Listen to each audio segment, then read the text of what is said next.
Est-ce qu'elle avait un rapport quelconque avec le personnage de la mère du narrateur, de Ferdinand dans Mort à crédit? Il me semble qu'elle était tout le contraire. C'était une vieille dame assez grande, qui avait dû être belle femme. Elle était toute en noir, elle avait un aspect assez bourgeois. Et elle n'avait pas du tout le côté furtif et pitoyable de la mère telle qu'elle apparaît dans Mort à crédit. Pas du tout, c'était le contraire. Céline avait demandé à Eliane Bonabel d'illustrer le livre où il avait regroupé ses arguments de ballet. Mais leur collaboration avait commencé bien des années auparavant.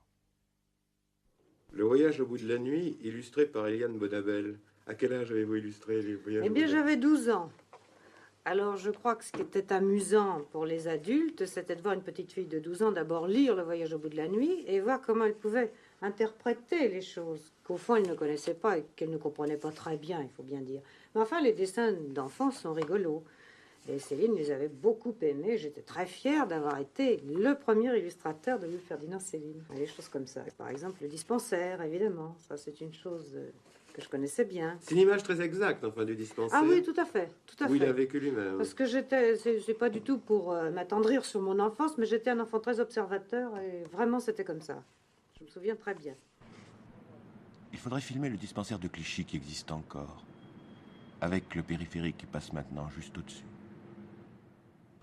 Et Bardamu, non plus, ce n'est pas Céline. Non, parce que Bardamu, disons plutôt le docteur Destouches tel qu'il pouvait être en exercice à Clichy quand j'étais une enfant, était un très bel homme qui avait énormément d'allure, et ça, je ne suis pas la seule à penser ça. Et son arrivée dans le dispensaire où il exerçait provoquait une espèce de remous, mais parce qu'il avait vraiment une présence extraordinaire. Vraiment.